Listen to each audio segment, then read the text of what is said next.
guys, it's Jeff Master Flash. Hope you guys are all doing well. Hope you guys are all good. Welcome to Singapore. It was nice and dry. What a dry race. However, I knew the race was going to be awful, and I knew that from qualifying. So this is the only lap I did of qualifying around Singapore, and I just knew the car was going to be awful. I knew the car was going to be awful before getting to Singapore. However, it doesn't matter how much glitter you roll onto something, you cannot make it shine bright like a star. You cannot. And unfortunately, just like all the upgrades I was waiting on, the majority of them failed, and the majority of the upgrades I needed were before Singapore. The major aero upgrades that I had would have been a massive help, but unfortunately they failed. And with Japan up next as well, they ain't going to be much good for that either. So before I continue, not expecting a great thing to come out of qualifying, to be honest, not expecting a great out of the race. However, with Singapore being a difficult circuit, safety car here, safety car there, who knows, we might even achieve the best finish, but we shall see, we shall see. Sector 3 is where the car is going to massively let me down. It's going to understeer a lot. As always, I knew it. It's just unfortunate, and as I've said many times before, it doesn't matter what I R&D'd, it always seemed to fail, which ain't great. So across the line, the best I've got is a 37.9, which was horrendous, which is awful. For 5 red lights, we are away. So the majority of the people around me on medium tyres, so I'm going to go for a massive send into turn 1, but as I go to send, Russell gets cut off by Ricardo, and Ricardo then cuts me off as I almost run into the back of my teammate Zhao. He's been running with me for 2 races, and already he seems to have done more in 2 races than Schwartzman did in 8 or 9. But nevertheless, he managed to out-qualify me, and as I've said before, my qualifying's been horrific anyway, so I wouldn't take much notice of my qualifying at all. As I send on massively down the inside of my teammate, and then send one down the inside of Gasly as well. Out of my way, coming through. Made a major faux pas with this one. I massively underfueled the car as I just sent one on Verstappen going into lap 2. Yeah, so I massively underfueled the car, which was a bit silly from me. As you can see, my fuel is between 1 and 0. It goes up a little bit and then down a little bit. What I should have done was put 20.20 laps of fuel in. That would have been enough. But in some places, I'm to massively lift and coast in order to keep the fuel roundabout normal. I'm also trying to keep track with the cars in front, as I massively need to get with them or stick in their DRS. The moment you lose DRS around here, on any circuit, it costs in the region of 5 tenths to a second a lap, especially with the AI, as they're that good at pulling away from you.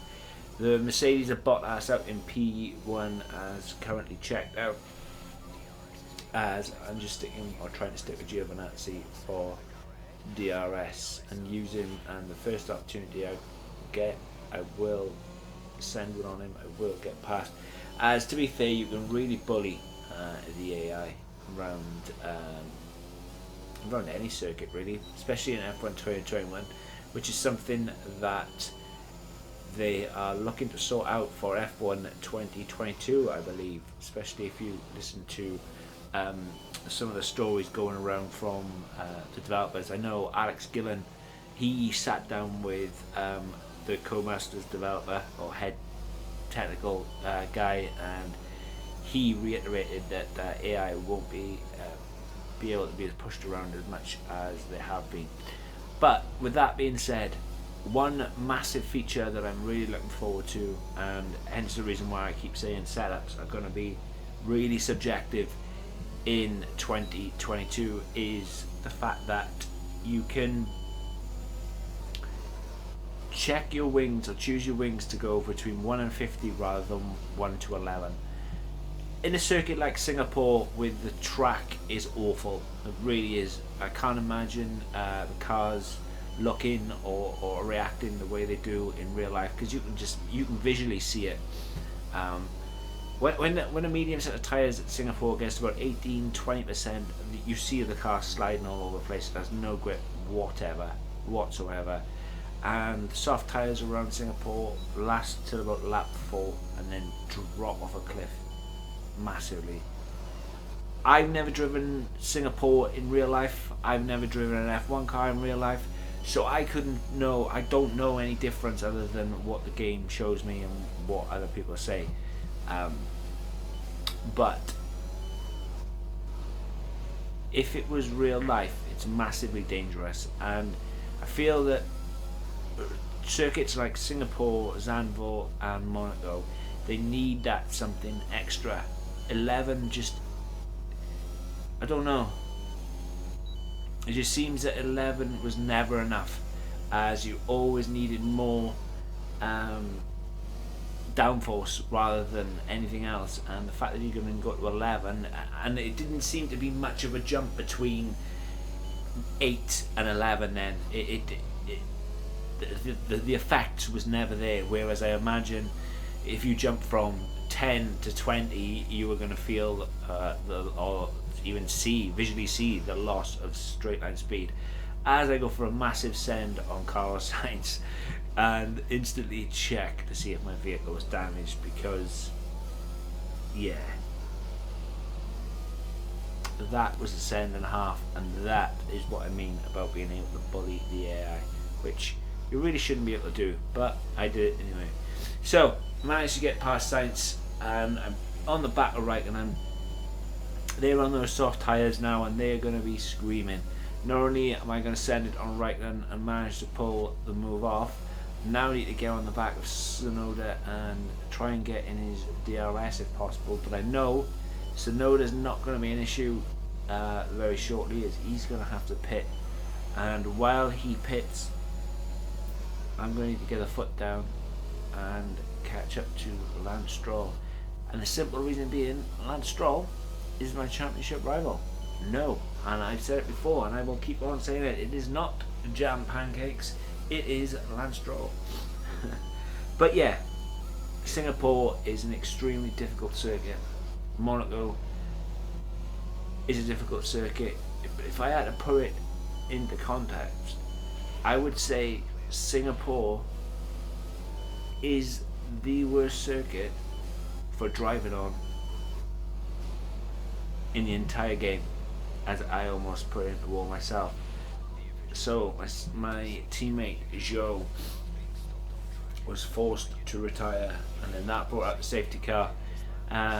With everybody pitted under the safety car, as you can see, I'm up to P5, and I didn't pit, which was a bit silly. Should have. Oh no, I think I did pit. My apologies. I did pit. I managed to come up fourth, but on fresh mediums, as they were getting a bit rough. Indeed. But behind Lance Stroll, waiting patiently for the restart and seeing what Stroll is going to do. Like I said, Singapore is definitely one of the most difficult circuits to drive on. You can forget your Monacos. Monaco is a walk in the park compared to Singapore, especially when those tyres get to a certain point, and then that's game over. It really is. It really is indeed, which is frustrating really. Singapore is a difficult circuit, and it doesn't matter how many times you race it, it's difficult traction zone. Right here, there is no grip in the car. Into the next left or right hand turn, which is turn 5 I think, as Giovinazzi just retires. Not too sure why. But as you can see, the AI has like a massive send and exceeded track limits. How I didn't get an unfair advantage, as Lance Stroll smashes straight into me as well, and he is not giving this up.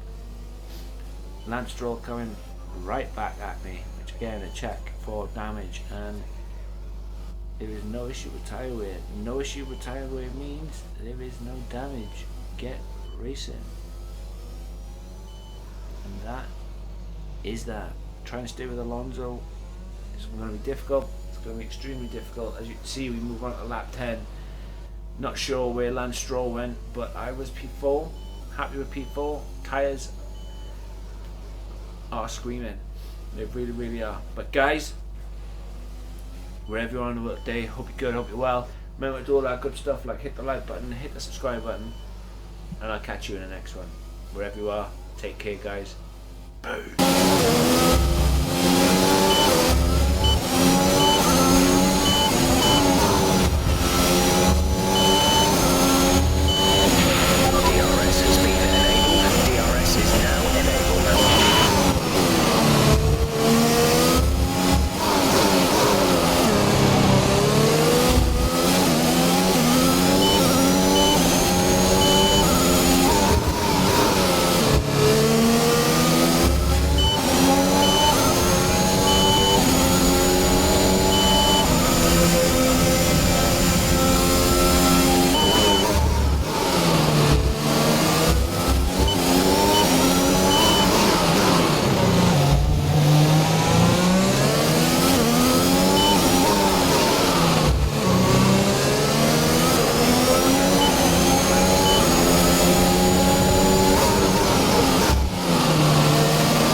Valtteri. Anthony Davidson, what helped them deliver this result, do you think? Well, I honestly feel it was down to the driver and car today. I mean, we can talk driver skill all day, but if you don't have a solid team to back that, you're never going to get anywhere. When you hit that sweet spot of having both an excellent driver and an incredible car, that's when you see results like those we witnessed today. As the winners make their way up to the podium, one can only imagine the celebrations that will take place at McLaren tonight. Congratulations to everyone on the team, securing the win and proving they're a force to be reckoned with out on the track.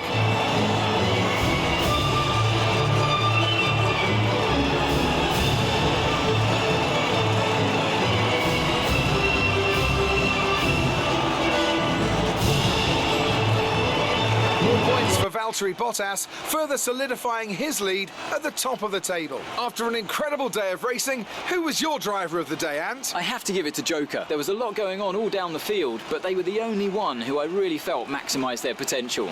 It's time to check out the constructors' standings. Mercedes continue to extend their lead. There was also a strong showing from the McLaren team today as they make their way up the standings. I'm equal parts exhausted and elated with this weekend of Formula One. Be sure to join us for the next one.